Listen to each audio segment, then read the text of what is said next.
This is Jack Donovan, author of The Way of Men, and you're listening to Start the World. All right, my guest today is Eirik Storesund. Eirik is an Old Norse philologist, a writer, and an artist from Southwest Norway, who's now based in New York. He's the creator of an interesting podcast titled Brute Norse, and you can find his blog at brutenorse.com. His take on the lore is not only artful and informative, but he also has a good sense of humor. In fact, I invited him on this podcast because he posted an episode about Valhalla titled "Fight for Your Right to Party." And I actually just listened to it while I was working out right before this podcast, and I laughed out loud at the introduction. It was really fantastic. So thank you for coming on the show. Thank you for inviting me. Yeah. So I guess first, I have a few things actually from that podcast I think that I want to talk about, but let's talk about your idea.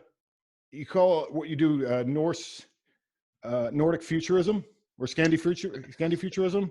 Yeah, Scandifuturism. That's the term I cooked up to describe what I do. Okay, and one of your slogans is walking backwards into the future. Yeah, that's which correct. I really liked as well. So can you talk about that and talk about that whole concept and what you mean by that?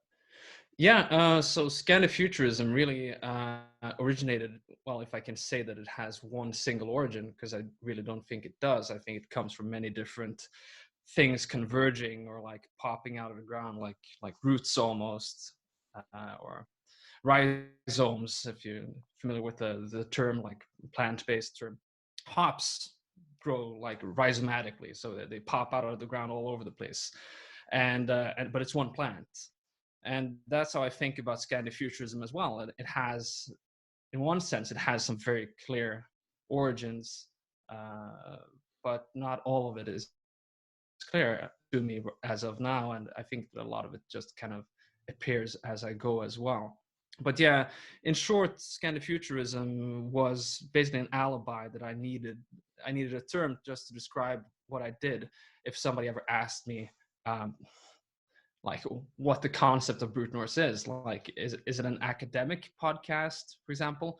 Well, yeah, in one regard, but it's also, I also work a lot deliberately with fiction.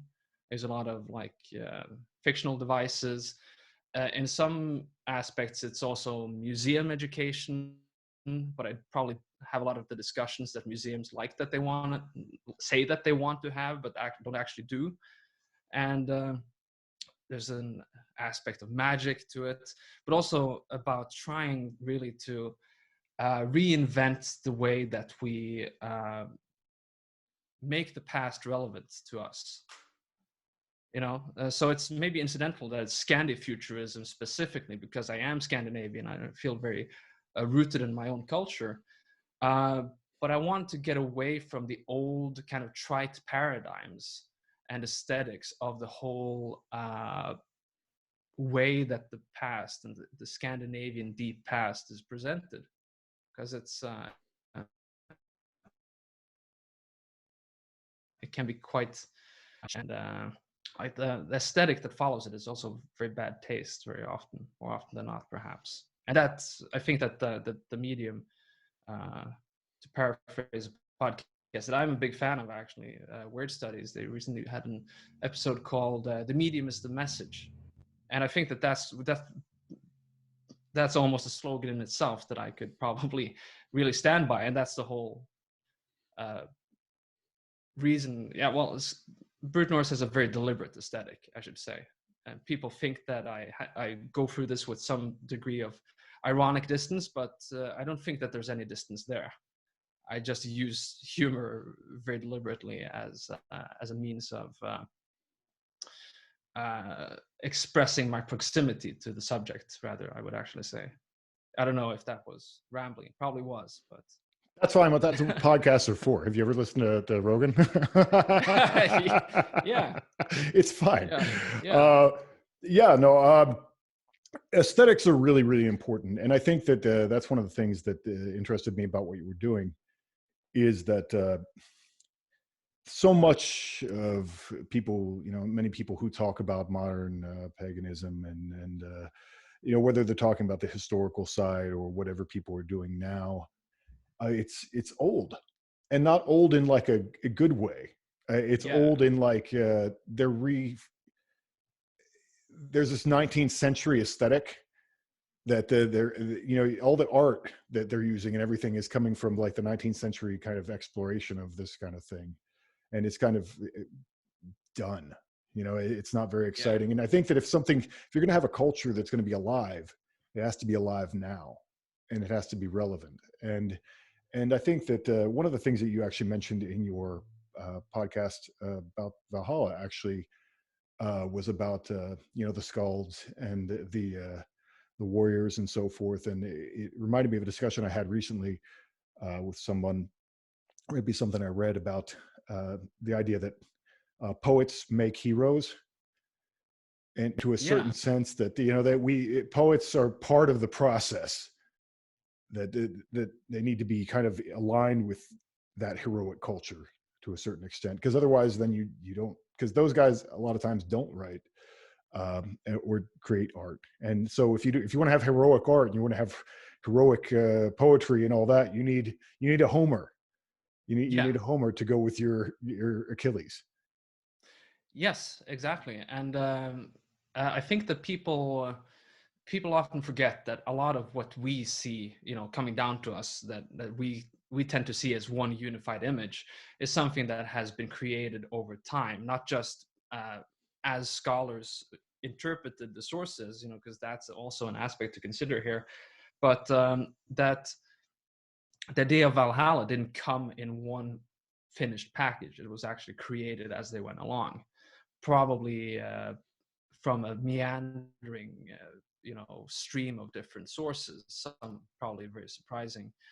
And the poets were definitely very instrumental in creating and articulating that myth, and how that myth was used, and how that served to promote the heroic ideology of the Iron Age, Viking Age warrior elite. Yeah, You yeah, know? and obviously, like one of the other things you were saying in that podcast was, there's only a few sources, and so they're kind of arguing about what Valhalla is or whatever. And Yeah, I've been studying a lot of the Greek material recently, and you have more of that in the Greek material because you have the records. So you mm-hmm. have like, you have Polydorus, and then you have, Hesiod, and you have all these different people who have slightly different versions of the myths and slightly different versions of everything. And if you had that for the whole Germanic period, you'd have all these different versions of different guys writing things down, I think. Yeah, exactly.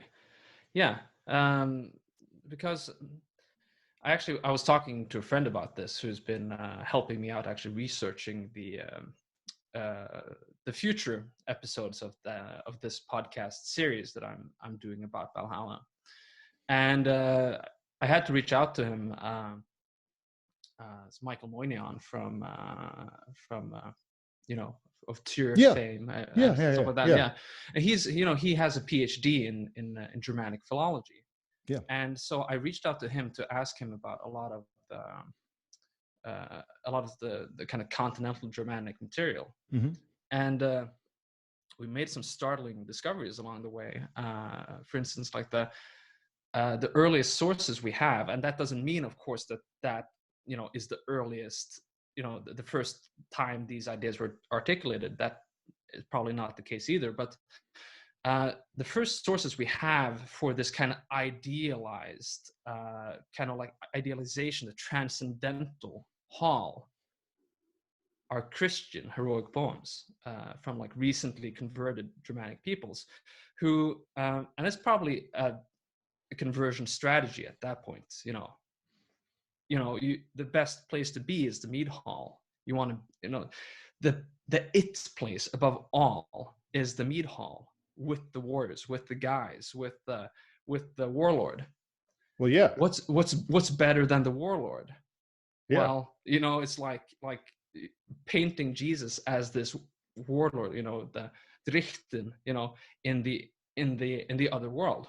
Of course, it's a very anachronistic kind of image if you see it from like a Christian theology, but I think they were more concerned about the pragmatism rather than the fine print of Christian eschatology. But yeah, no, it's an interesting world that it'll be interesting to see how that unfolds in future episodes as well. Yeah. No, I've always, that's kind of always been my thing, is future primitive.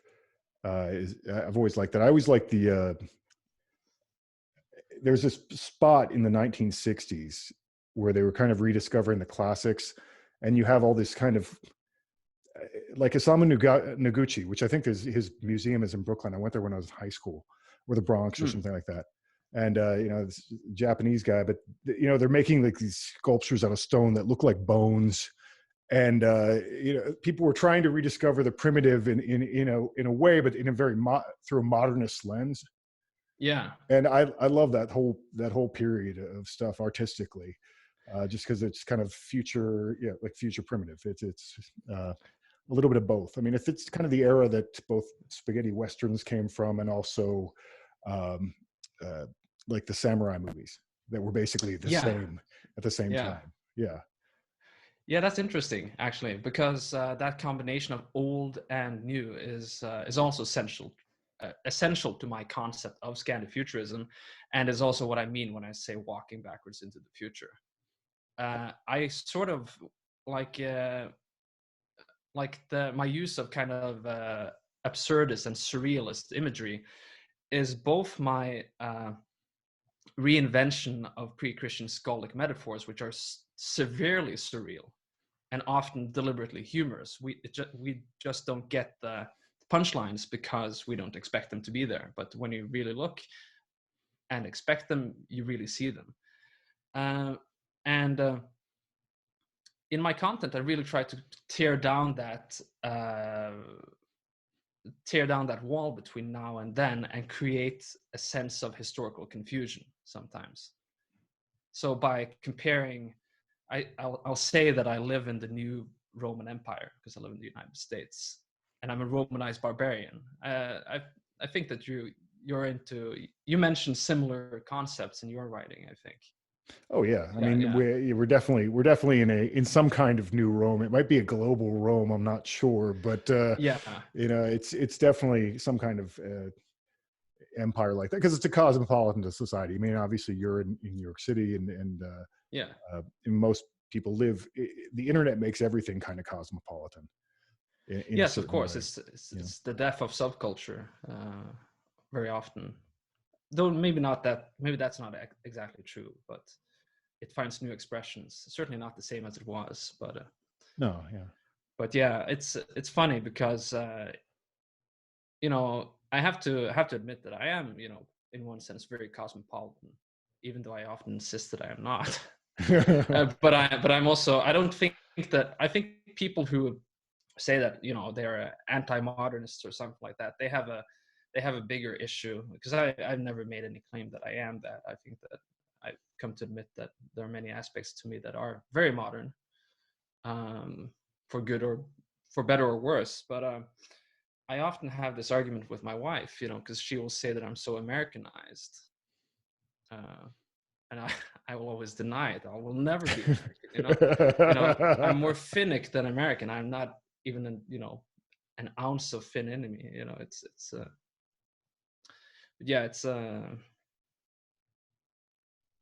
We're just forced to kind of deal with it. That's the world we live in. And well, it all seeps in. When I was traveling in Germany, I talked to some of the guys, and they have spoke to backwards into. Oh, they spoke English. I expected them to have an English accent to their, English, and everybody in Germany speaks perfect American English, and or pretty near people I talk to, and I'm like, well, where did you learn your accent? Where did you learn English? And the one guy told me Family Guy. I'm like, I guess you can't avoid certain things. They kind of seep outward. Yeah, it's strange, but also, like, to get back to that you know, that is the Romanized barbarian in a way. You know, it's because I think that being brought up in Norway, I have a certain way of thinking about things, and it's not. I think that I don't think exactly like somebody does on the opposite end of the world, but you know, because humans are intelligent, we are pragmatic, we're able to entertain many different thoughts, and we are cognitively dissonant more than we like to admit, probably. We're able to suppress little notions and nuances, but of course, you know, growing up in a certain area or whatever, and having a certain language, not to go full on Sapir-Whorf theory, but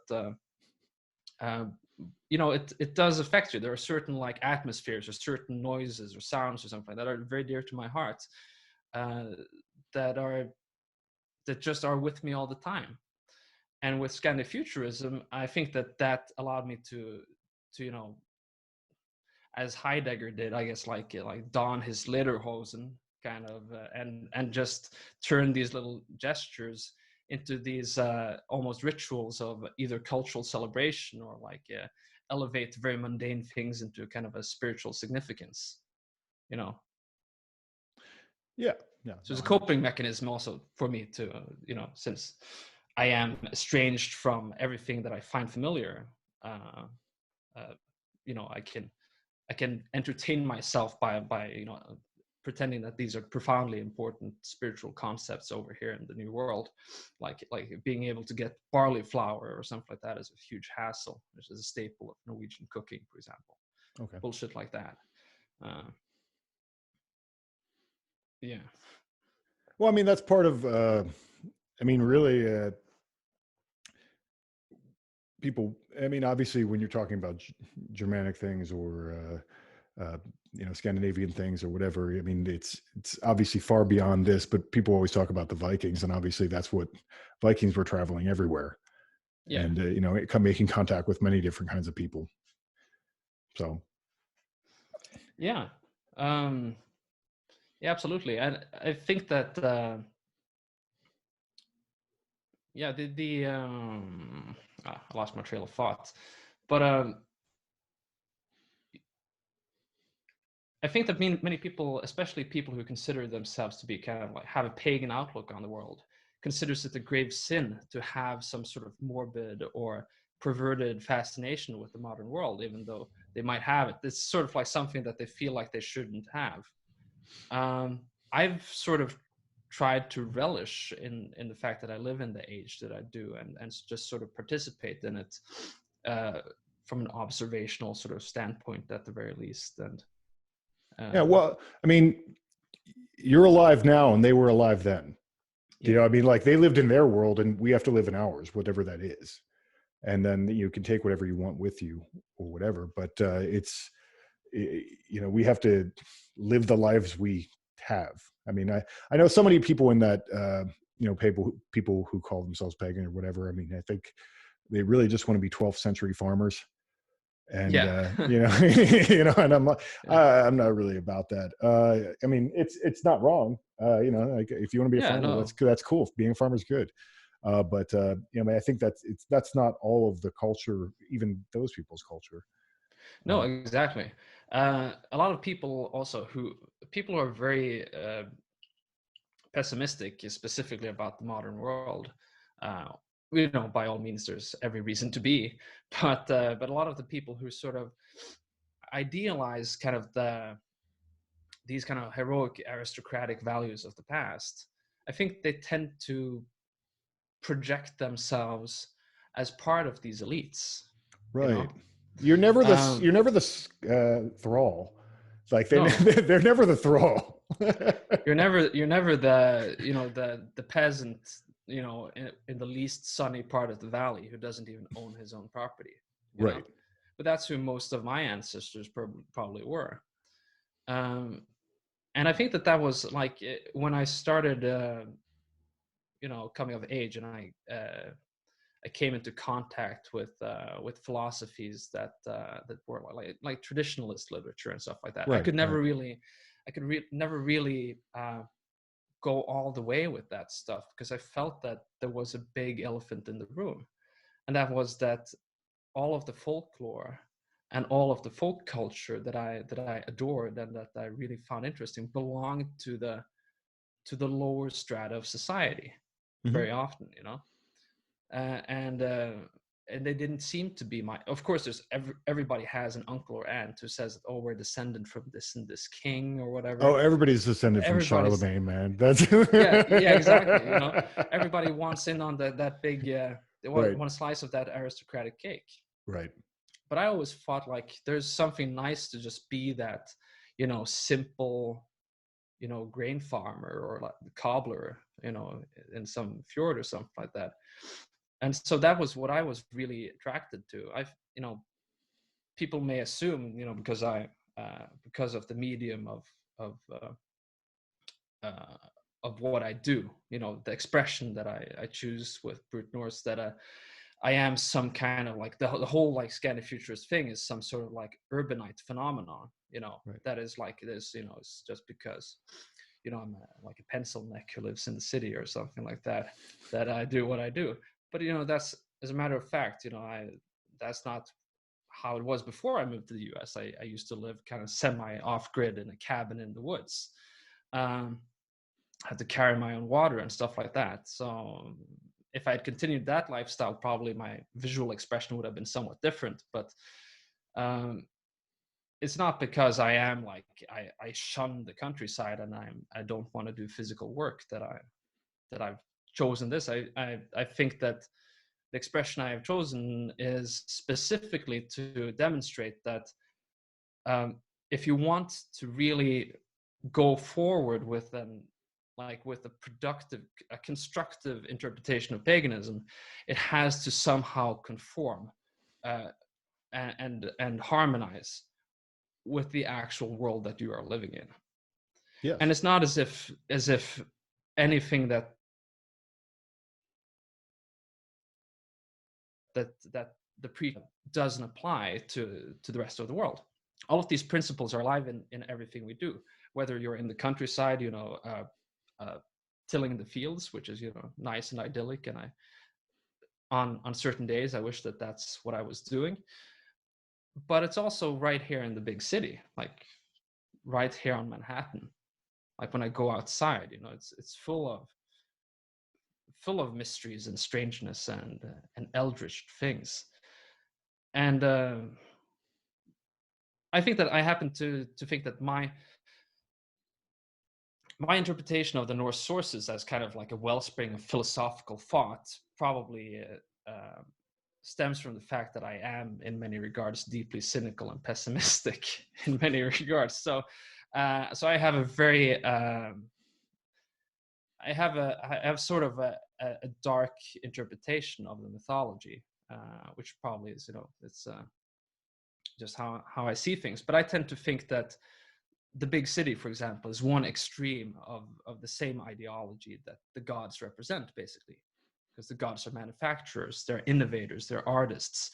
They take something that is raw, just elemental, that exists in nature, and then they create something from it that did not exist before.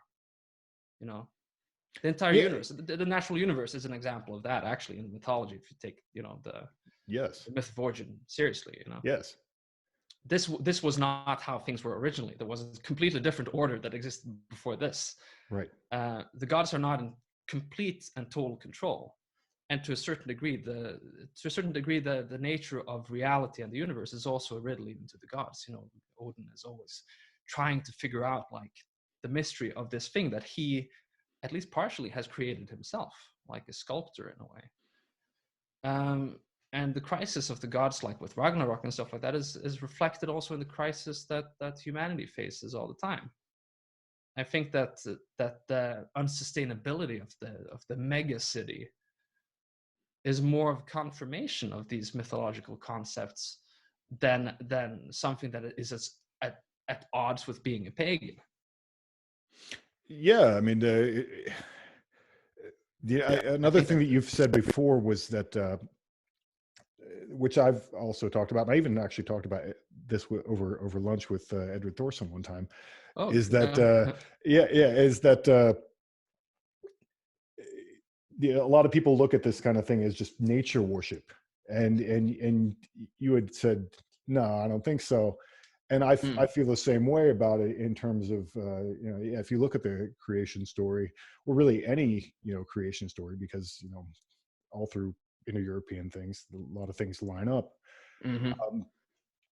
Yeah, you're talking about a God looking at raw materials and creating something from it according to his own vision.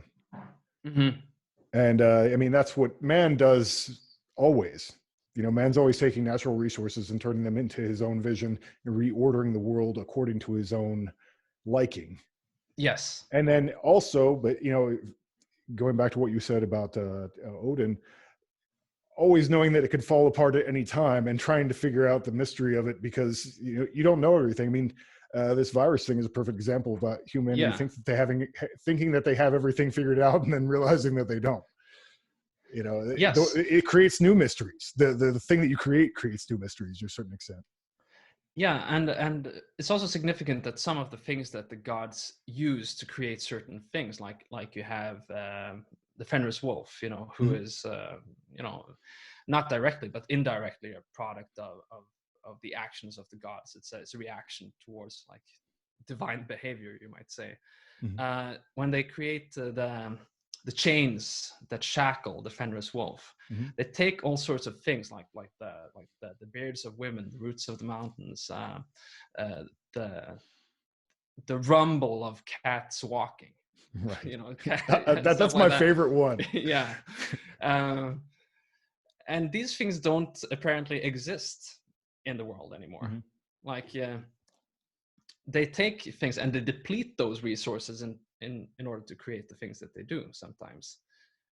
And this seems to have an adverse effect on the stability of the universe, which isn't like if the gods just eliminate all like opposition, the universe is still going to cave in, because there are fundamentally important things on the opposite side of the so-called spectrum there. Mm-hmm.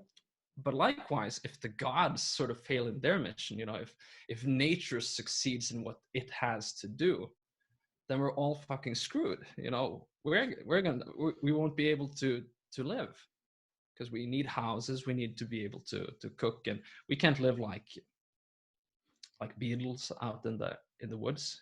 If we could, that would be nice, but that's not the sort of creature humanity is.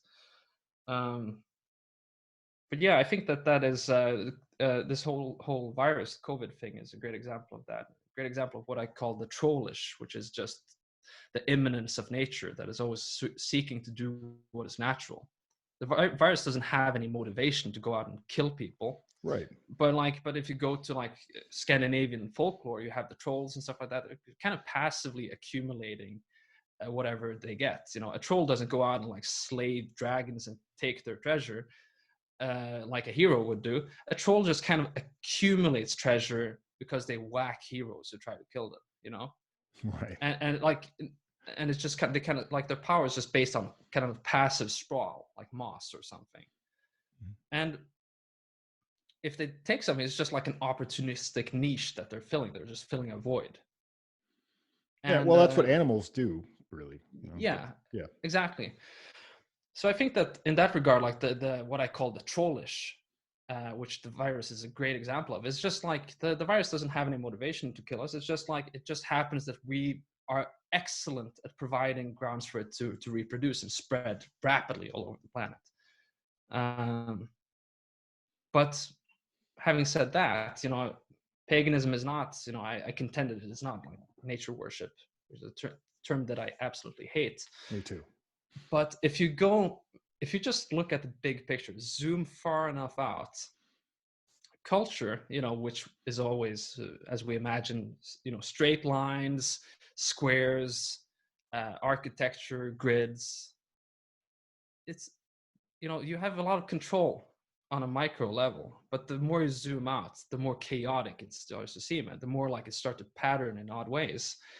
So nature and culture, culture resides within nature in one regard, but not in the sense of like keep, don't touch this sacred bush, don't it thunders now. This is scared of the thunder god because it's this, because you respect nature sort of thing. It's more that ultimately everything must return to the fundamental principles that are like that, of which reality is comprised, and that must be nature. The gods cannot escape nature. Yeah.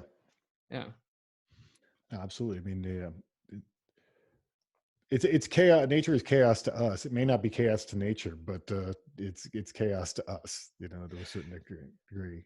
Have you ever seen that? It's like a viral image, I think. Not correct to say it's a meme, but there's a viral image that spreads around social media, which I actually thought was interesting for once. Usually these kind of these sorts of like images are kind of platitudes that aren't really that deep or interesting. Right. But this one I found, it was just like, it's nice and simple. It's one is it's a picture of like a spruce twig. Okay. And it's just, it branches out and it says order. And the next is, of course, all the needles of the spruce twig have been lined up and measured, and they're arranged according to their length and stuff like that, like ordered up. In human intuition likes to think that is like they have ordered the chaos of nature, but that is chaos. Chaos is ripping off the pine needles and lining them up like totally like inorganically in some schema, so that we can measure how long each and every one of them are. Well, like, we are chaos to nature, and nature is chaos to us to a certain extent. Yeah, if you look at the role of humanity or gods from the perspective of like giants or trolls or nature itself, we are tremendous pests. Oh, totally. We're coming. They're just trying to have a picnic, or like just do nothing, doing what comes natural, and we come up there and we rip up the lawn, and we piss in their drinks. We don't contribute anything to them apart from creating perhaps a niche here and there that they didn't have in the first place, from which they can like piggyback ride on or something like that. Like a species can spread to another continent and become invasive or whatever. Oh yeah. No, we're definitely invasive in our own way, but that's our job. That's our prerogative. Nature has to come up with something to stop us, which it tries. Yeah. But that's why the gods created us too. That's So in terms of your own practice, I mean, are you, do you consider yourself a pagan, or are you just interested in paganism, or? Yeah, I think that like I've had many discussions with myself about this, and I've done all. I think that my spirituality is quite eclectic. I have a very like big like long-term perspective of this, and I consider myself in some regards a kind of post-pagan. Okay. So like when you're too hip for pagan now. Okay. That was so last year. Just to feed my critics even more, like saying that this Eirik Storesund is this hipster pagan. But anyway, like but no, seriously, when I was, because some people get into paganism because they bought like they went to an occult bookshop or something and they bought a book on Asatru. My interest in this became because when I was a child, I went to school, or my mother would tell me stories or read books about Norse mythology to me, and I grew up with this understanding that this is the culture I come from in one regard. And I think it's the episode with Brad Taylor Hicks. That your concept of pagan was like ancient Greece or something like that. Yeah, just the word to me, that meant like that's big pagan. Yeah, but yeah, and that made me think of like what is my earliest, like my image, and I think this is my mother's fault. My image of the word God. We are always told that when Western people hear the word God, we think of this big man with a beard up in the sky or whatever. I think that just the noun God to me as a child, very early on, at like 4 or 5 years old at least, had the connotation of something like Zeus. Okay, yeah. Or like Dionysus something. Yep. From, but that's what it was to me. But I can't honestly, like my grandfather was some sort of like heretical pantheist who would like go to church to listen to Bach and then drop a button in the collection box. But nothing until I was like later, started getting kind of into counterculture and started thinking very negatively of Christianity and stuff like that, that I started thinking of myself as a pagan. I was into black metal in my teens, stuff like that. But then I started studying academically Old Norse at a university level. And by then I was already thinking of myself as, if not Asatru, at least, pagan, a polytheist. And I went through the whole thing with Reconstructionism, and I had a period where I was very confident that if we just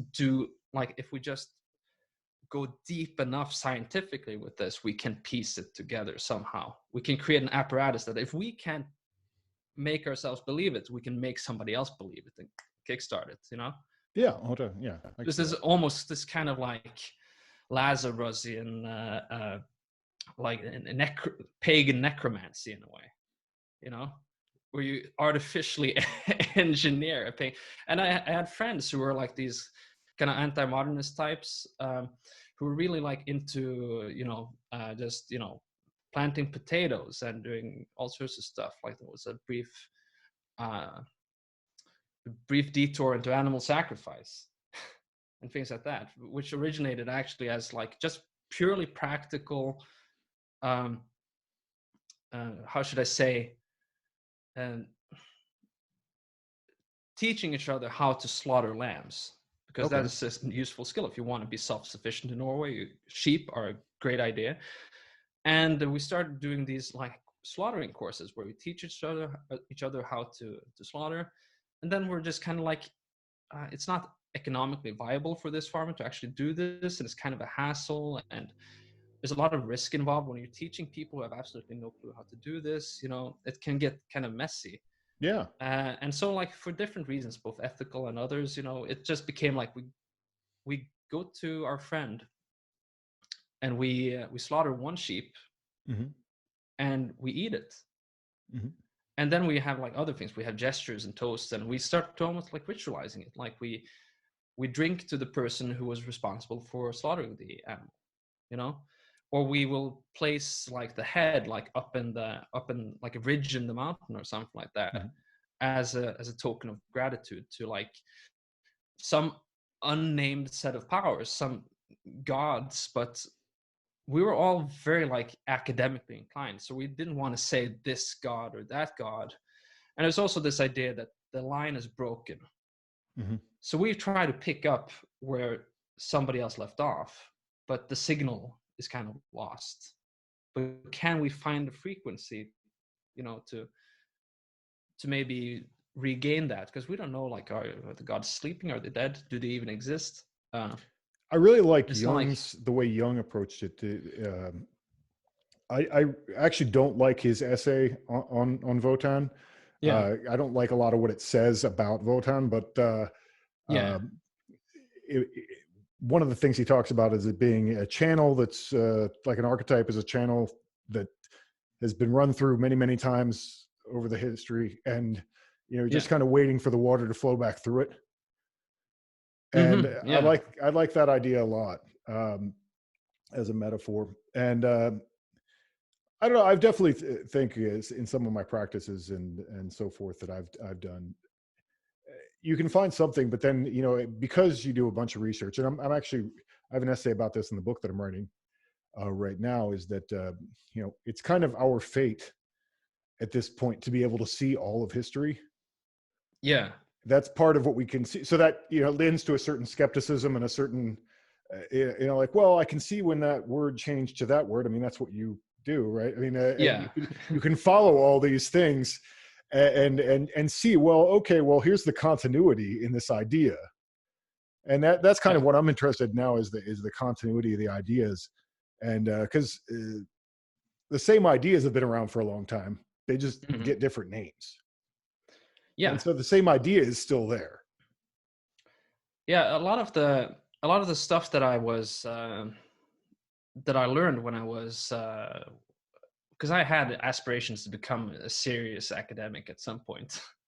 But I don't know, I just didn't have it in me. I just didn't want to be in the academic, rat race. It's so competitive, and I couldn't really be myself. Not because anybody was censoring me, but because academia does not encourage people who want to do things that are kind of out of the box. Right. So breaking out of it allowed me to do more art and stuff like that, and use that as a medium to teach. But academia taught me that source criticism is fundamental to try to understand how people thought in the past. Maybe it's not too useful if you want to create something new, but it's useful to sift through for frames of reference, because the deeper you go there within source criticism, often the weirder it gets. You get really weird concepts that you're not really sure how these can be applied to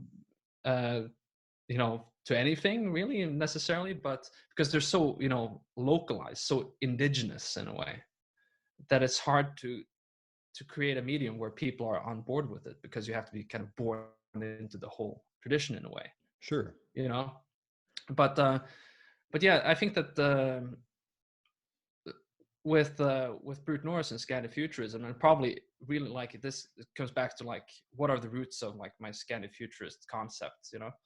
It's probably one of the roots here is that I had friends who were deeply yearning for an indigenous religiosity that only comes down to us through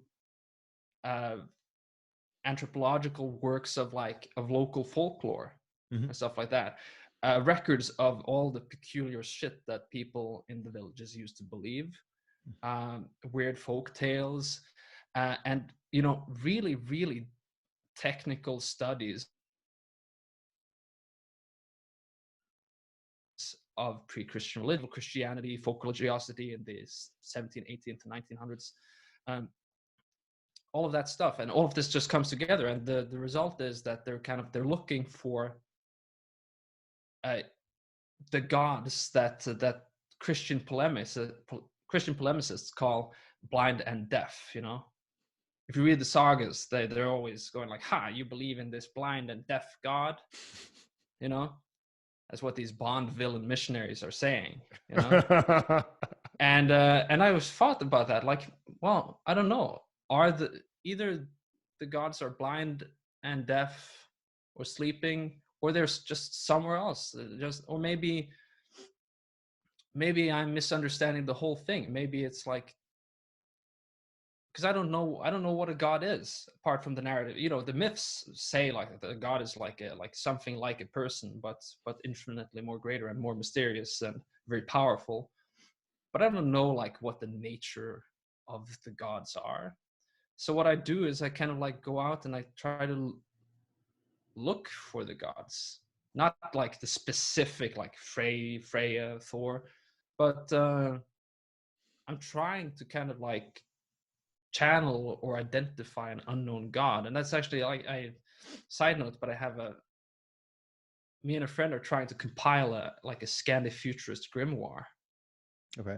And it will contain one plan is that it will contain a spell for inviting the presence of an unknown god, identifying an unknown god. It sounds very kooky and very goofy, but I had I came across an effigy of an owl in a park close to my house, where I would go just to be close to plants or whatever, because they're deficient in New York City.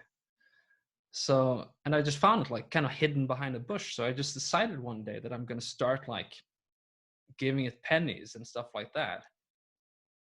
And yeah, that's part of my practice, I guess, doing things like that, paying the troll toll. My spirituality is very chthonic, because the city is just this big sponge of bad juju, right? So like, yeah, so it has to be full of these kind of like goblin like trollish entities that live in your garbage chute and between the floors of your apartment building or whatever, you know. Dude, they're just Serve homeless this. people. Well, I mean, living Yeah, in cities, I mean, it's not a yeah, far, you don't have yes, to do a leap of the imagination if you've lived in a city, and I've lived in a bunch of big cities, yeah, and to be like that person crouched under that thing out there with the gnarled face and to imagine that person is a different creature, yeah, especially because they would just be dirtier. Like back in the day, I mean, they'd even be yes, dirtier and more yeah, yeah. malformed, and you can imagine thinking that they're a different race, you know? I like to think of that as bridge trollism, because you Yeah. know you'll often go like in like subway stations or underpasses, and there will be like this homeless guy hustling you. You know, Oh yeah. I've like I'll be standing like deep in thought, like waiting for the lights to change, and this guy will come up behind me and just like scare the living daylights out of me. And I feel like I'm hostage. Like I have no choice but to give this guy $1, like, or else like just so he will leave me alone, because I'm so unsettled by the sudden appearance of this figure. And there is a parallel there between that and trolls, because trolls are very marginal. You know, bums and homeless people are marginal. Mhm. The trolls are also, in a way, an image of trolls dwell within us all in some regard. Trolls are the other within ourselves, and trolls are shunned, and people find them disgusting and scary and antisocial and disruptive. And I'm sympathetic to trolls. I also, I'm somewhat sympathetic to all sorts of vagrants and outlaws and homeless people too. Why should I not be sympathetic to them? But I don't know. Like, I don't know. It doesn't mean that I will give them my entire fortune or anything like that. You know, I'm Right. probably very stingy, comparatively speaking, when it comes to beggars and vagrants. But it's probably, I think that's not the right way to help them. But but yeah, no, there is definitely something trollish about the homeless. Yeah, not to dehumanize them or anything, but people dehumanize each other all the time, and the troll is also, in some respects, an attempt at making less civilized, more savage, more less cultured Yeah. other people. You know, reveals something about the opposite. I would say it reveals something about the dehumanizer. Well, yeah. I mean, obviously, yeah.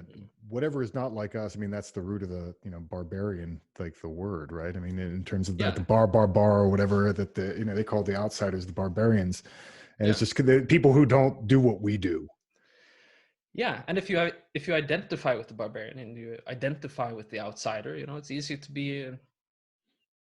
I think that there's a compassionate aspect to it too, you know, because if you feel that way yourself, you're usually more open to other freaks and weirdos.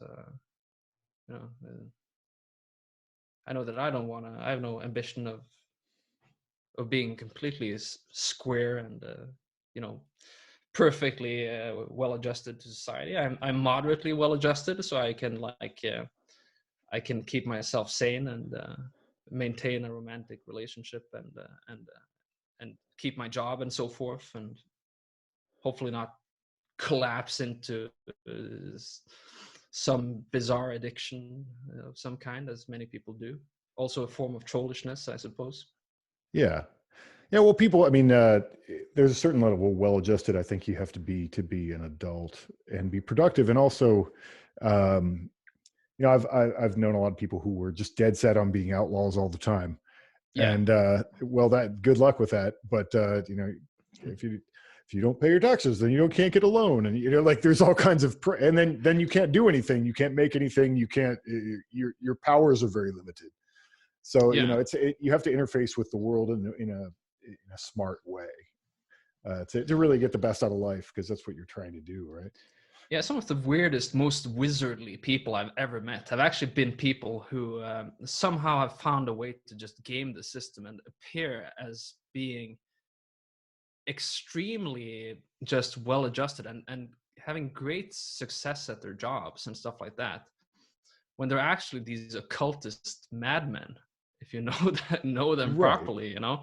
But it's that's the paradox, you know. People who talk a lot about being, you know, about people who talk a lot about being, you know, magical practitioners are usually very bad at being it, you know. It's Yeah, yeah, yeah, absolutely. I mean, it's yeah, just kind of a weird hard style for people who feel powerless in many ways. They, you know, like yeah, I'm good at magic though.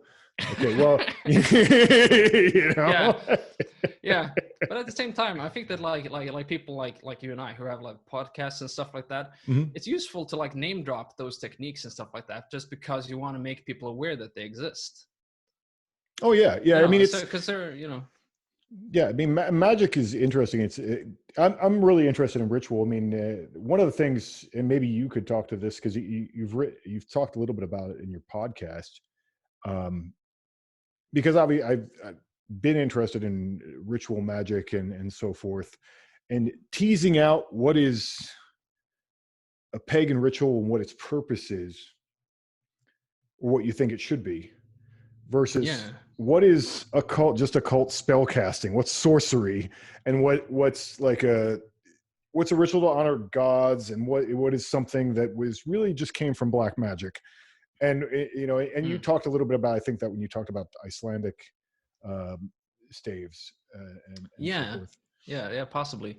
Um, I don't know. I think that that pagan rituals are in one regard, it's about satisfying the gods and maintaining the contract between you know, mortals and divine entities.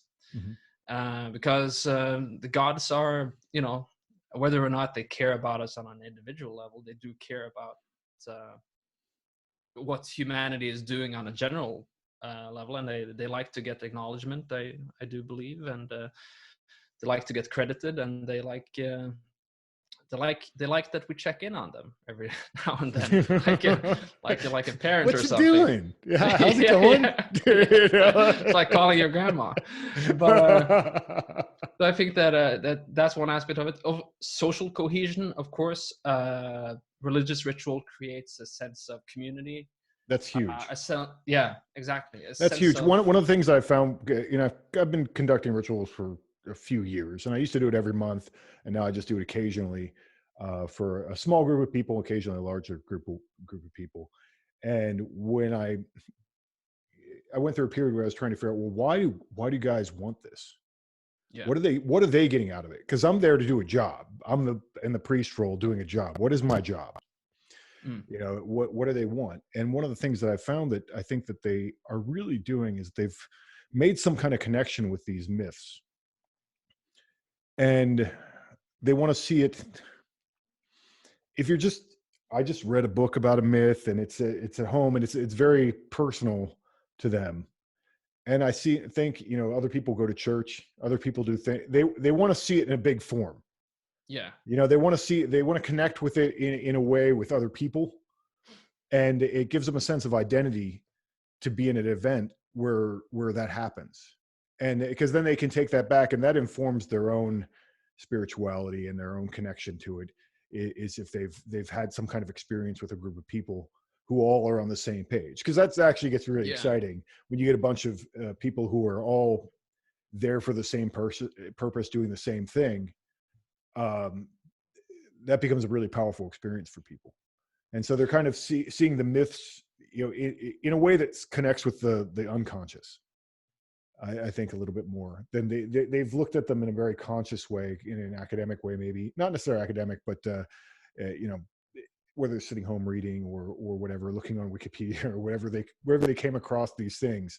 But you know, to see a ritual in real life, it makes it real. yeah, You know, and that's, I think, what people really get out of it. yeah. I remember when I was I don't know, sometimes when I would speak to people who have kind of like they got some sort of alternate spirituality or something like that, it's often about contemplation, about thought, and about personal experience and stuff like Mhm. that. I've always been more attracted to certain actions. Like, it sounds cynical, of course, like, but so, if somebody, like, if I do my like weird like dropping pennies down a crack in a wall or something like that, like to appease like some chthonic mafia entity that threatens my well-being, you know, paying the troll toll or whatever. People ask me, do you really believe that stuff? And I'm like, I don't know if I believe in it. I think, you know, do I literally believe that like there's like some gnome sitting on the other side, like receiving these pennies? No, but that's beside the point. Belief is not very important to, is irrelevant to why I do this.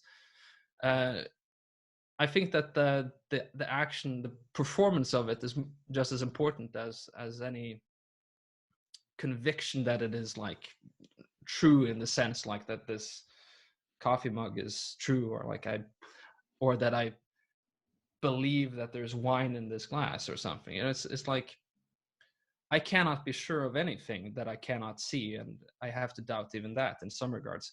Anyway, the rituals just exist theoretically, or like in people's fantasies or something like that. Right. And so when people see these things, especially when they're spectacular, like I used to do living history. I used to work in open air museums and stuff like that. So I would have like historical garments and stuff like that. And historical markets in Scandinavia are huge, very popular. And people come in from all over Europe and they attend them. And in the evenings, when all the tourists and visitors have gone home, everybody parties. But one of the things that many people do is that they use the evenings, at least like maybe one evening during the market, and reserve it for like rituals at some point in the night. Mm-hmm.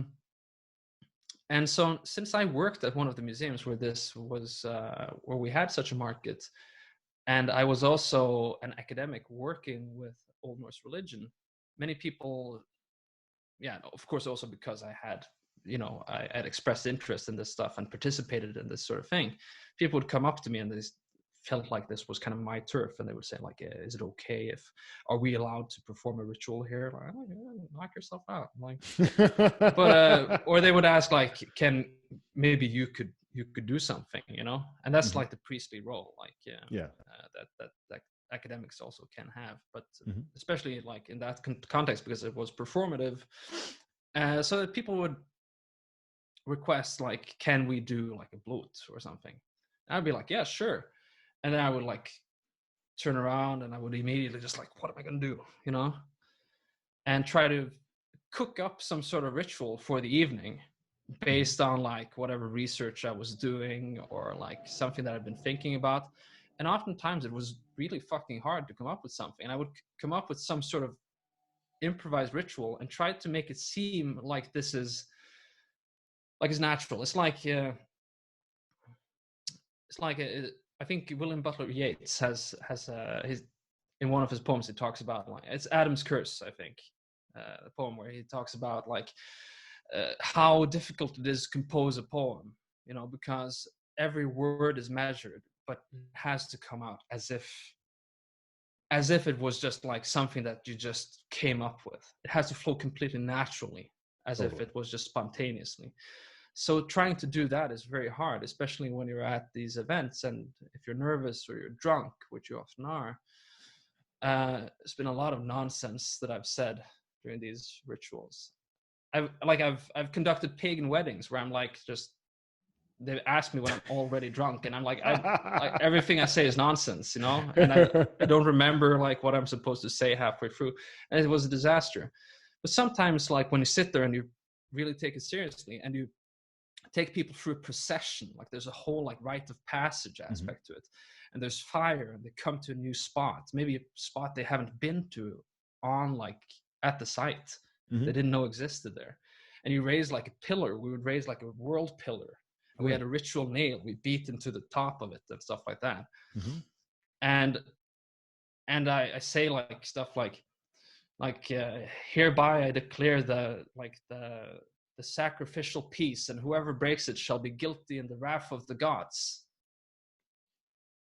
And then you can just, you know, I can guarantee you it's completely silent afterwards. It's no more like, yeah, I want to bring this toast to like I want to toast to Thor for my grandma and her dog, that sort of stuff. Like, right. everybody's forced to think, rededicate to. So I would deliberately keep people away from like interacting too much with the ritual. Like it's a performance they have to watch, and it's like, yes. but then at the end I did that like circle blow thing that everybody loves, you know. Yeah, With me, yeah. and everybody loves it. They would feel cheated if it didn't happen. Absolutely, right? absolutely. But it's the release that comes after all that tension, especially like when I threatened them with the wrath of the gods. Right, right. You know? But people would come up to me and like say like, "Wow, this was." They actually had like it was like a religious experience and things like that. And it's hard for you to see because for the priest, the religious experience is that like that this is work, you know. Yes. You have to do this precisely and correctly. And the other participants, they are just kind of there and just like either like disbelieving what they see, or like cynically just saying, you know, or they might be very absorbed.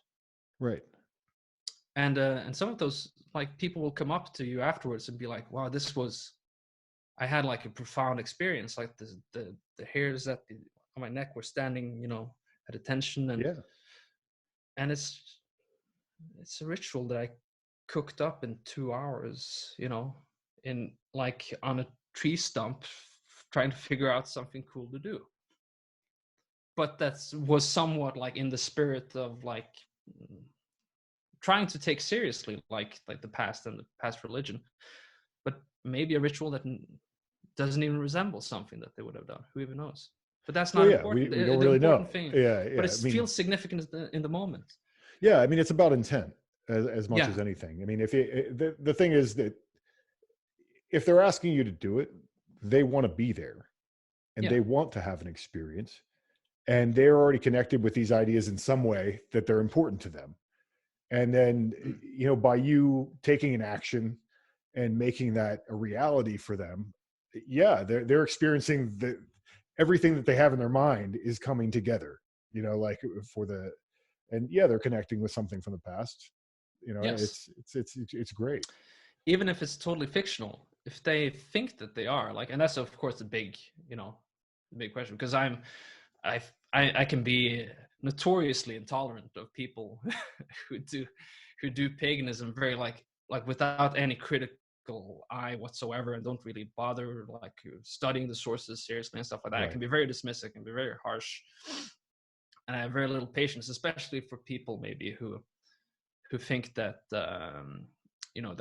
are very dismissive of like academia, for example, even though I am you know, from the inside sort of a critic of academic institutions as well, you know, and you know, I'm a shill for big university in some regards, but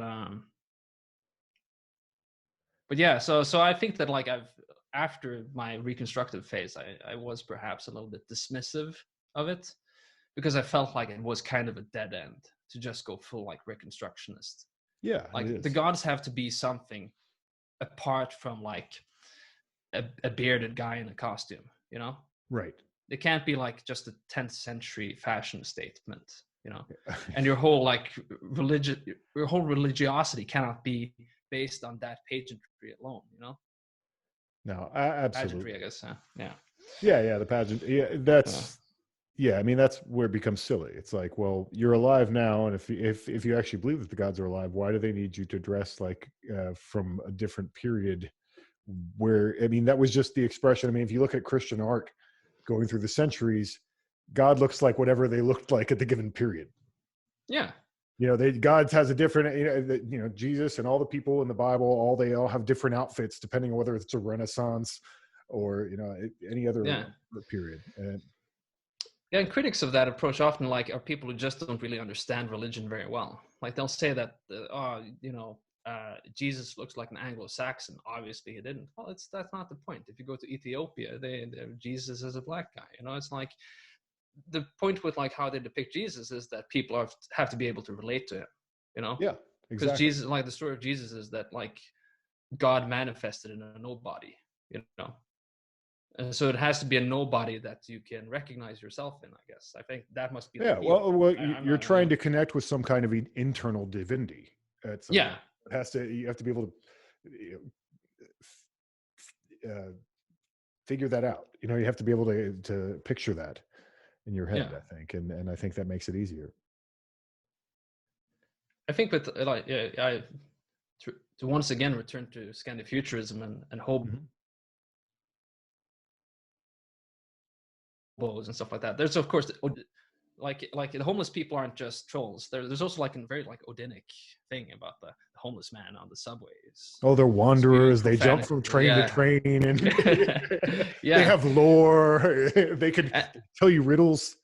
Yes, and they go like they go for this subway system, which is like this underworldly travel, as like well known from the mythology, of course. And I think in those cases, it's almost a benefit that it's the opposite, that it's somebody who you find a little bit revolting. You know, you're a little bit scared because like Odin always like seems to hide in low expectations. Like in Yeah. Grimnismall, he's like checking in on this king who used to be his very weirdly like his foster son at some point. Yeah, yeah. And the king is just like, who's this old geezer? Let's torture him. You know? Yeah, yeah. I mean, I actually have a friend like that. He might even listen to this. I don't know. You might even know who he is. His name's Cody. He runs that Vondervogel thing. Oh yeah, yeah. And yeah, and he's a perfect example of that. And he has jumped trains, and he's tattooed all over his face, and just look, you know, like just, you wouldn't think anything. And then he's the most articulate speaker during or stumble like that you'd ever heard. Just full on poetry comes out of his mouth, and it's just a big surprise. I love that, and that's the thing. Like, yeah, the Vandervogel stuff is cool. They got a good aesthetic going on as well, which is, as we said, that's very important. But when I was a teenager, like in Norway, like bumming around the woods, listening to like Dark Throne or whatever, you know, and sort of worshiping that aspect of my cultural heritage and countercultural heritage, you might say. I was like fantasizing about being in a place where where there were no roots in like in the same way. Like when you go to Norway, there are like burial mounds and ancient monuments and all sorts of stuff. And you know, when you study place names as well, that every place name tells a story that could be, you know, we don't know the narrative of the story, but there's fragments of a story that could be thousands of years old. And nonetheless, you know, all of this stuff, you know, all of Brute Norse is also in part a reaction against the dissatisfaction that I felt with my culture as well. That I felt like there are things that could have been done better, or that I have been betrayed by the Norwegian school system. You know, that the Norwegian society, which loves to pat itself on the back, couldn't, you know. It told me in one hand, you know, you can do whatever the fuck you want. You can be whoever you want. You don't think about anything else. Just realize yourself. But then in the next moment, you know, they just kind of like, well, we can't hire you because you don't have like this extremely niche education. There's no vision kind of Right. in the job market, for instance. One reason why I moved to the US. Mm-hmm. So that made me, you know, yearn for places where it seemed a little bit different. Like America has this like big, vast openness, where if you do travel in one direction, like for a day or two, it's still the same. It's a little bit different. I will say that America has cultural diversity within itself. It does. America is culturally interesting, even though people don't like to say it. I think that it is. It has an the South is different. That's a different place. yeah. But America is, people give it a bad rap, but I think that like folk culturally, America is interesting, and it has these very like fantastic movements that could only have occurred in America, almost like the American hobo, like, which is an institution, you know, train hopping, that sort of thing. And when I was like 19 years old, I would have given an arm and a leg just to be able to like sneak onto an Amtrak or something like that and just like wake up in a different state. Yeah. I was lurking these crust punks that I befriended online, and they were always on some adventure, like through the desert or something like that. And I was so envious of them, while I am here like in some gloomy fjord in Norway, you know. And Right. pissing against the church wall or whatever, you know. Because it was people often think like that black metal is this like the whole thing with like black metal, which was important to me as a youth, is that it's a revolt against the mediocrity of Norwegian social democracy. Okay. It's like a middle class youth phenomenon. Everybody likes to think that like it's a revolt against something, a very like big force. People talk about like how there are like metalheads in Iran and Colombia and stuff like that. They have real problems. Like they can get like stabbed for the shit that they do, you know. Right. They get beaten up by the police and whatnot. That's not a risk in Norway. You know, the big innovators of Norwegian black metal bands, they're bored teens from middle class families for the most part. Yeah, I mean, who it's like just punk fought or that. like, you know, it's Yeah. all those youth movements Fought- tend to be like that. Yeah. It was like, and the reason why the church was so reviled in black metal was in part, I think, because it represents like the milk toastness of Norwegian polite society. Mm. It's like it's not that the church is like an all-powerful institution that suppresses you. It's that the church was absolutely toothless, like so many other things. And so it's like this desire to kind of break out of that monotony and create something that has more color, and hence also sympathizes with kind of the darker aspects of its own folklore, with trolls and the deep past paganism, which is almost had like in Norwegian religious education in school and stuff like that, like paganism almost had like the satanic connotation. Well, and you can see that in the kind of black metal culture, and you see a lot of that's bled really because, you know, there's a pathway into Athatru and any kind of paganism, basically Satanism or black metal or both. Yeah. And people Yeah. for one way, and I mean, I've done the same thing in a weird way. I mean, I wasn't the black metal guy, I was the big guy, but I was the nice guy Satanist. I was never really good Satanist, but I'm too nice. But and I'm too much of a fan of order. But you can see that influence there, and obviously that does come from a little bit of a background of pagan roots, being literally Satanized. I mean, that's what obviously, you know, your gods are evil. We've conquered this land. I mean, that's what you do. Just generally, you conquer the land. Your gods are evil. Ours are good. Let's get on that page. Yeah. You know, I mean, that's what happens. But I wonder how much of a lot of you know, modern pagan imagery and so forth. You know, it's so goth in a way. It's like, well, they're trying to evoke this darkness and this evilness and whatever. And I wonder if that's, you know, just a holdover from really that idea that these gods are evil, because you know, at some point they're not, you know, like that's there's some, I always say there's some very Olympian things about like even Odin, like just even from the stories, and then you don't know where that came from or whatever. But you know, there's very obviously you still have these people in shining temples and so forth, and there's a disconnect there. It's not all evil trickster stuff. That's funny. I have this one of my best friends in Norway is this punk anarchist guy, who's just, I think that he was actually one of the first people I know who I could speak to people about you with. Okay.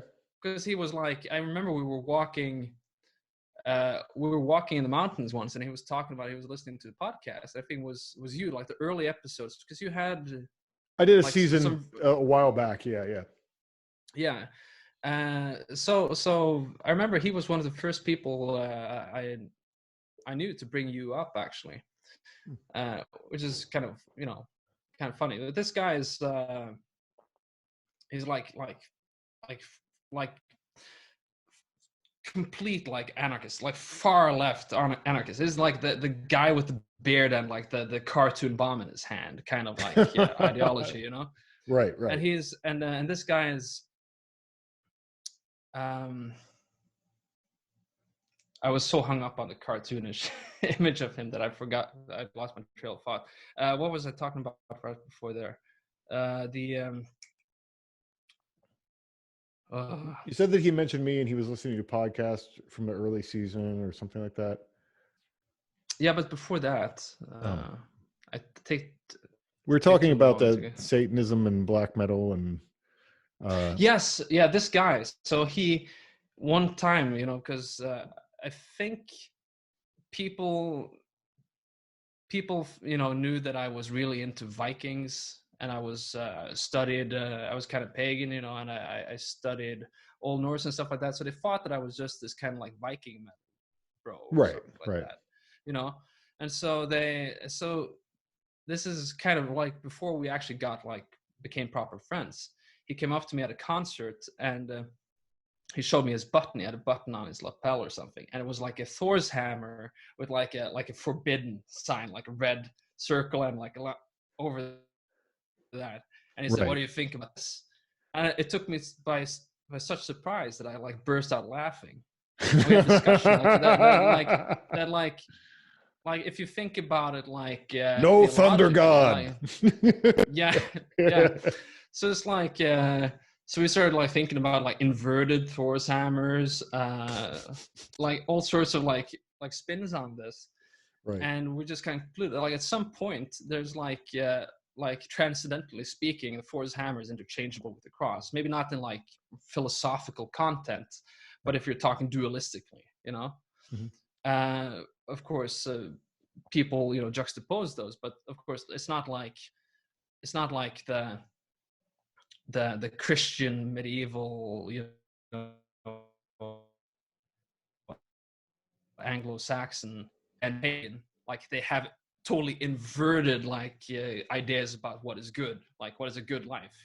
Yeah, they both want to raise their kids properly, be decent people and things like that, and they have maybe have a different set of ethics that they follow or whatever, mm-hmm. to a certain degree. And maybe they're it's because their transcendental worldview is different, but there's this like it was a brilliant joke and comment, I think, about how people tend to see paganism as this antithesis of Christianity, right, rather than just like a more historical enemy or something like that. Like it's, I don't mean to say that the two are interchangeable. You might as well be this or that, or like I don't care, of course, whatever you are, but right. but it's that was a funny thing anyway, and that's why if you've ever seen the Brute Norse Teespring store, I don't mean to plug that, but I do have a Teespring store. But it happens to be at blah.com. And I do have a Thor's hammer design with that forbidden thing over. Right. And I just put it there as a joke, like as a nod to my friend. And if there's one design that I get inquiries from, it's that. And it's not easy. You can't go on my Teespring and just send me an email from there. You have to go to brutenorse.com and find the contact form and write in your name and email and like write this message. And people will actually do this. They will go there, and say, "What is up with this t-shirt?" Like they will say stuff like that. Yeah. So it clearly is kind of triggering people, which I guess is, I want people to just see it and be like, "What the fuck is that?" Like, oh, sure. Well, it seems really out of context. Like, obviously, like with what you're doing. Yeah. So it was more a social experiment maybe, and I think there's some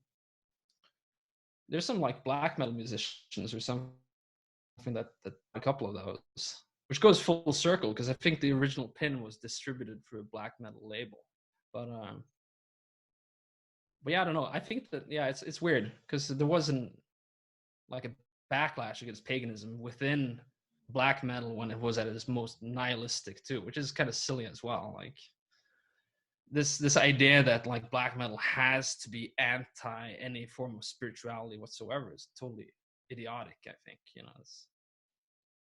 there's a lot of childishness in that genre, generally speaking. Like there's a lot of half-baked philosophies. Yeah, I was never into it when I was a kid. I never even heard of it really. I mean, I think maybe I'm too old to have. Well, I guess not. But Yeah. it was probably pretty new when I was a kid. But I think yeah, to me, I mean, I tried to get into it because my friends were into it, and I just couldn't. Because I think it is a young person's thing to a certain extent, because it's a lot of youthful rebellion in that, and then it kind of becomes like Man-O-War. Like if you're familiar with Yeah. Man-O-War, you know, Yeah. oh, right, like there's a Yeah. certain thing, where it becomes like, okay, calm down, son. It's you're not that different, and it's it, there's definitely, it becomes a little bit comedic in sophomoric in a way, but that's Yeah. I'm of the mind, I don't really care what people music. There's this big thing Yeah. with music scenes where people judge each other by their music scene, which I Yeah. think is a very high school kind of perspective. Yeah, Like very, very much so. Yeah. yeah, but people do that like all through their adult lives. Well, we don't want that in our scene. Really? You're 45. Calm down. Like who cares? And you also have those who like they have like they come from a scene or something like that, and then they will demonstrate that they're not, or like that they're different by dropping all the weird genres that they also listen to. Right. Or it'd be like, oh, I'm not just into black metal. I listen to like French 60s girl pop. Like that was me in my early 20s, by the way. Like I would be like listening to Serge Gainsbourg and Burzum. Like that was like what I. Nice. So, but and I made myself guilty of my own critique. But yeah, no, as you mature, all of that shit becomes less and less important, of course. Unless you're some kind of mental dwarf, I suppose. Yeah, But yeah. Well, there's a lot of that in the world as well. But yeah, the world needs dwarves too. We can't. Exactly. Yeah. The world needs dwarves. I'll just make that the title of this podcast. But the world needs dwarves. What would you say? That was actually a good entry. Something I wanted to ask you. The Serge Gainsbourg was interesting because I know who that is, and that's. What are some of your artistic influences? What styles? Who are some of the artists that you like that are kind of influencing your interpretation of all this? Obviously, one of my big ones must be Theodore Kittleson. I don't know if you're familiar with him. No. He's a Norwegian illustrator. He illustrated a lot of satirical magazines. He drew a lot of caricatures. But he's most famous for his drawings of trolls and Norwegian folklore, and also a whole series of depictions and imaginings based on the big Norwegian national trauma, which was the Black Death of 1349. Mm-hmm.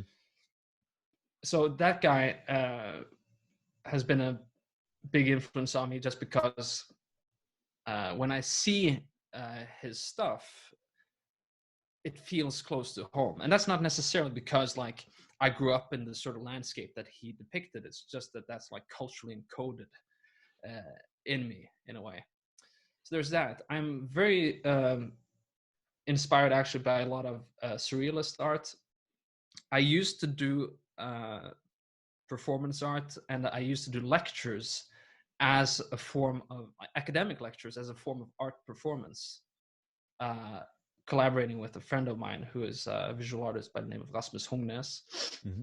And he would use me, like he would have these surrealist art exhibits where he would like turn a library into a jungle or something like that. Like it sounds kind of basic at first, but he would make these very bizarre kind of landscapes with this strange elevator music. And he would have me like do a talk about occultism and Norse mythology or something, where I draw like imaginary lines. Like I had like a talk about what I call North Sea voodoo at some point. Oh. And this was like before I had developed a sense of what Scandifuturism was. I didn't have that term cooked up, but it was clearly like one of my first experiments in that regard.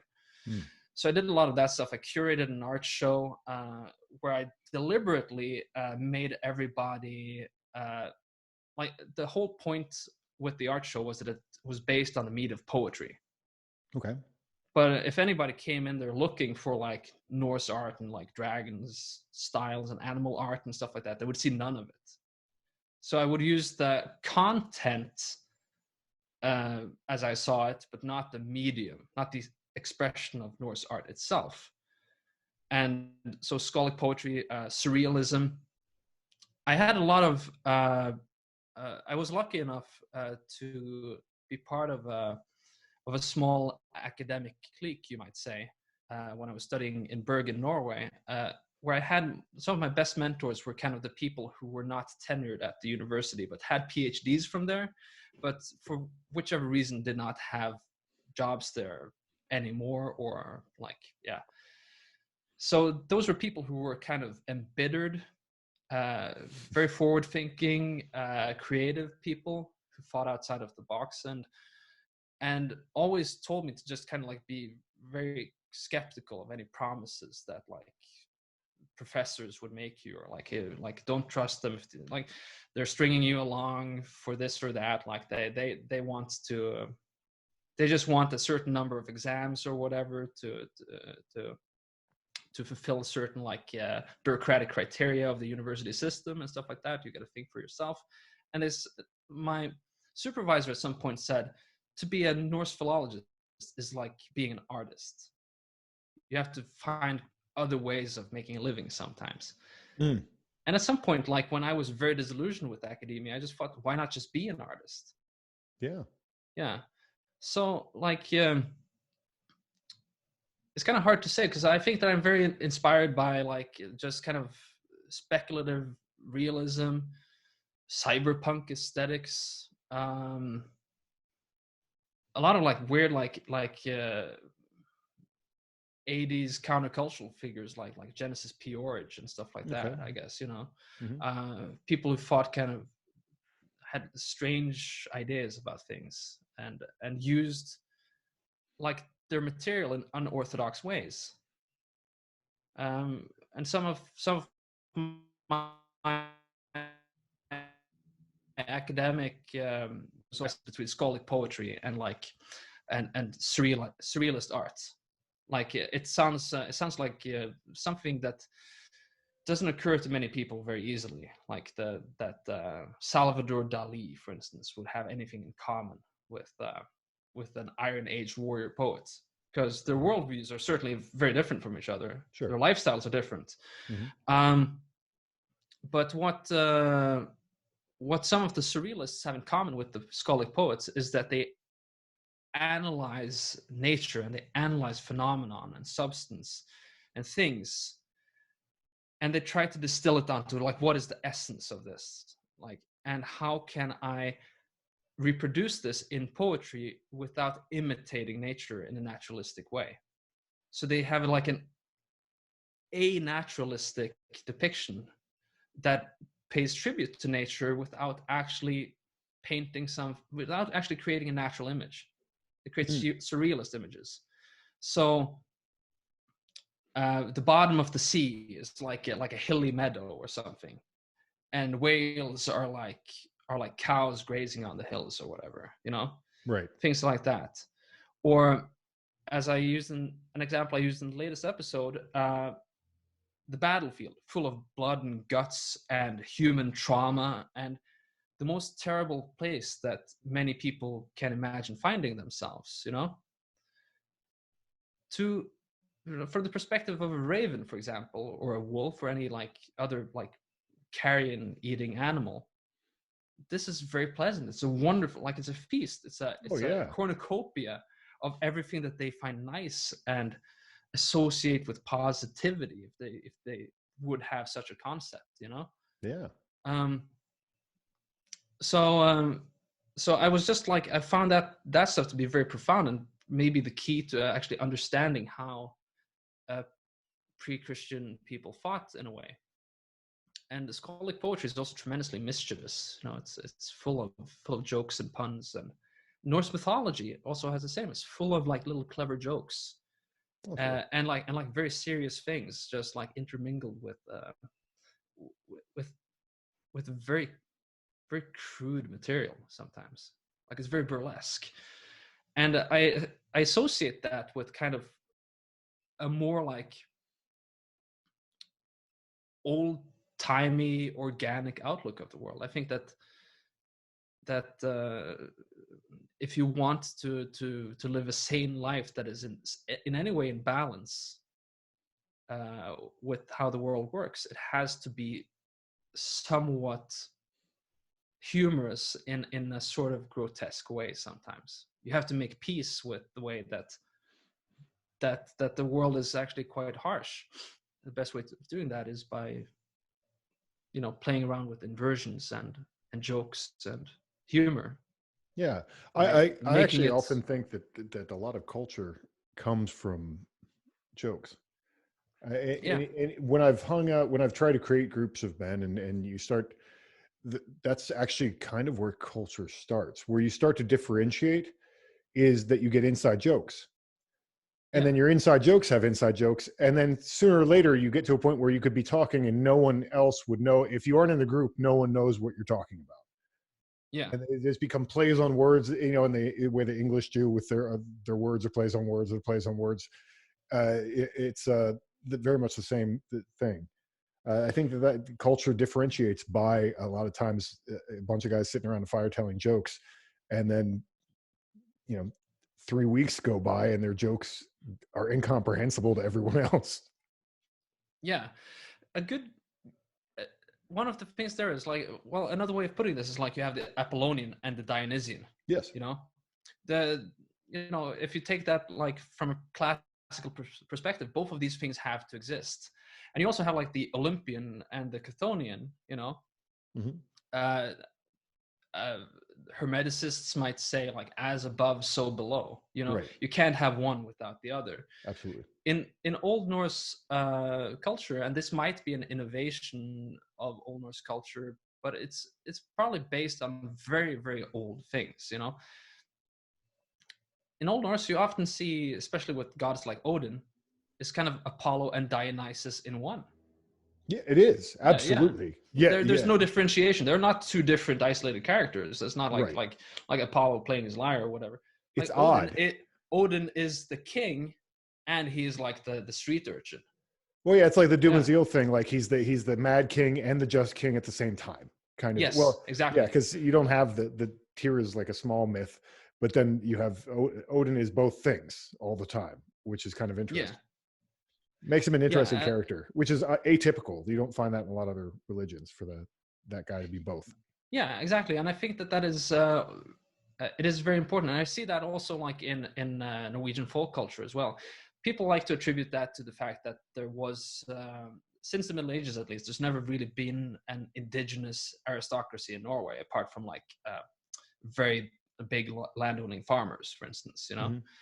So there was no upper class. It was a peasant society, which is partially a national myth, but one that is flattering to Norwegians who like to think of themselves as kind of like, simple people who are not too lofty or whatever, But it resonated with me because peasant culture is often very burlesque. It doesn't have any illusion that it's necessarily better than it is. But as we know, like the courtly culture as well is full of these, full of dirty jokes and things that people who are like deprived of that Dionysian aspect just find bad taste. They like the kind of church lady sort of mentality. Yeah. When they hear a swear word, like. I don't even know if they're Apollonian. I just think that they're stifled. But yeah, no, that's true. It's a very unsympathetic reading from my part of the Apollonian, perhaps. Yeah. No, it's because I'm perhaps a little bit deprived of Apollonian qualities, perhaps apart from my like stringent support of like academic theory. But I don't know. Yeah. Well, I love the idea of some of the artistic things that you've done. I'm an art nerd like that. I mean, I was always into Mm. to Matthew Barney. Actually, when that was my coming of age, was he was still showing in New York and stuff like that. And I went to Yeah. some of the shows where you see the films, and he's dressed up, with like a mythical creature, and makes the sets and the all the work that went into that. His work is really interesting, and like, oh, you're making your own myths in the real world, which is kind of cool. But I like the idea of what you're doing of Yeah. taking the idea of like that mead exhibit where Yeah. you're taking the concept and you're talking about the concept rather than just like, here's a bunch of pictures of cups of mead, or like, Odin as an eagle, or if, Yeah. here's the concept. And I think that's contemporary art gets a kind of a bad rap, I It think, does. from a Yeah. lot of people. And I think there's a lot of interesting thought that happens. Maybe in a good way it gets a bad rap because a lot of the people who are doing it kind of suck. But like, or Yeah. the presenters of it or whatever, museum culture kind of sucks in a way. I mean, especially in America, the people associated with There's a lot of whatever. bad But art out there. Yeah. yeah, there's a lot of bad art, and there's a lot of just, especially there's, I went uh, to school, and you almost learn how to write as in Marxist theory. Here's how Yeah. to describe my art, which is a piece on a canvas, is in terms of like class warfare. Yeah. It becomes kind of like that's the norm for a lot of that, which is unfortunate because you can make great art that isn't like that. Yeah, I think that a lot of them, it's sad because I've like I never went to art school myself, but I know a lot of people who did, and of course they are combative because they are in a constant, like their whole field, like their whole livelihood is under constant bombardment from critics. They're Oh yeah, constantly, so they're on the guard all the time, and they always feel a severe need to defend themselves in every given situation. You know, and sometimes that results in sometimes kind of comical arguments. I had a lot of arguments with people at like arts, like kind of like art gallery kind of parties and like art school sort of like rave sort of situations where I get drunk and I ramble on about like how skaldic poetry was superior to modern freeform poetry because it's such a technical, like it demands so much from the listener and the participants on all sides. mm-hmm. And so they would, like, their only retort would be stuff like, but yeah, because they don't know anything about skaldic poetry, they don't know anything about ancient history, so they're like but they feel attacked, so they feel the need to say, no, actually, like in the past, people were dumb because they needed all those rules. Clever that they can just like take like a piece of shit on a canvas or something like that, and Right. read all this meaning into it. I said, people in the past were completely capable of doing that as well, but like things don't really have any meaning unless if they exist just in a vacuum. If one person is doing it, it exists like without any social context. Like Right. it's not that like contemporary art in itself is bad. A lot of it is good. I like a lot of it. I like a lot of artists and a lot of writers that some people these days consider utterly degenerate, but nonetheless, there is somewhere in the middle here. There is wisdom and a stroke of sanity. Absolutely. Absolutely. I mean, anyway, but we should probably wrap up here soon because Yeah. I'm just really interested in this conversation. So I We think could go on and on, I've I'm done sure. I think I've done like we might be at like an hour and a half, 2 hours at this point, but I just wanted to keep it going because it's really interesting to me personally. Uh, but yeah, Okay, yeah. I want to go to an art exhibit that's about the meat of poetry that isn't the meat of poetry. That sounds fantastic. Yeah. That's the kind of stuff I wish there was more of, and people being creative in that way rather than trying to make whatever Viking snuggies. I should say, yeah, it's I don't want to like draw this out any more than it has to, but Right. but one thing that probably I should say about that art exhibit is that most of the people who came there probably didn't have a clue about what it was about. Right. I am probably the only person present there who saw everything and thought, this makes sense, you Yeah. know. Yeah. So who am I? Like, I'm probably a very bad critic of my own art because I probably thought it was fantastic or whatever. But Yeah. and I think that to many people, the main performance at that exhibit was probably like modern performance art in a nutshell, in one regard, because I would. What Did I you did pull was anything out of your vagina?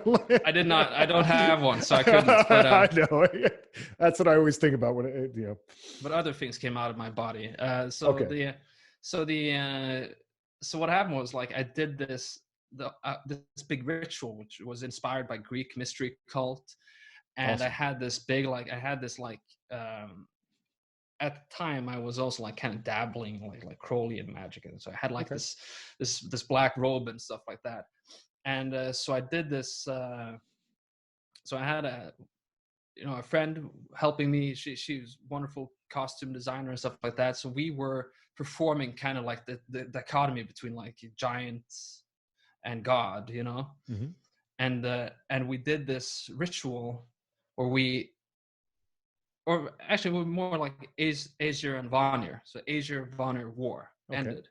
So it's the peace ceremony where we spit, And so what I did was that I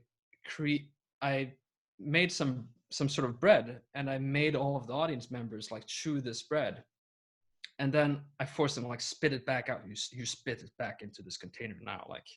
So I forced everybody to spit back into the container. It was full of this bready gunk. Okay. And this ties directly into some academic research that I did about Iron Age drinking culture, because I argue Mm-hmm. that the chew and spit method, as they do in South America and did in Asia and Africa, might have been practiced in Scandinavia as well at some point. And that's directly tied to the spitting in the origin, of the myth of poetry. Anyway, so I make them spit all of this back. And at this point, like, I change like my costume and don like this sandbag mask with like the eyes cut out, and I got like a horn that looks like a beak on the front and like eagle feathers and stuff. Okay. And I have this, I quote Ezra Pound at some point. I say, the gods have not returned, they never left us. And I do this like magic trick stage performance where I swapped the bowl of gunk for a bowl of like of mead, basically, like this mead punch. Right. That in an identical container. So those who are kind of like not really paying attention, they think that it's the same thing. Mm-hmm. So pour it into like this big punch bowl full of ice, and I start like serving it in these Dixie cups back to people. And some people flat out left the performance at that point. They didn't want to have any part in it, which I thought was, that, very, very like modern art take on it. But it was like, yes, it must mean that I've done something right, Yeah, that's So, fantastic. yes, but that actually, it actually worked. I took the gunk home and I actually fermented it into a beer. I did not drink it. But the whole process of making it gave me a cold. Okay. Yeah. So I can say that much. Yeah. Cool. So that was my brief venture into the world of contemporary art, anyway. No, that's, like I said, that's the kind of stuff I would love to see more of. People doing something new. I mean, you mentioned Ezra Pound. He's famous for that slogan, "Make it new." It's definitely, that's exciting. When people are doing something like that, that's exciting, rather than just kind of rehashing old material forever, but not adding anything to it. Well, that's, I mean, you got to add something to the bowl, right? Yeah. Add something to the bowl. Yes. All right, man. Well, I'm gonna wrap this up, but obviously I'll put some links to your podcast, and I hope everybody checks it out. The Valhalla one was thoroughly entertaining. I laughed at the beginning, and then there was tons of good information. I don't think there's a better podcast about Valhalla I've ever heard. So that's pretty Thank awesome. you very much. Yeah. So it was great talking to you, man. Thank you very much. Yeah. So it was great talking to you, man. And until next time.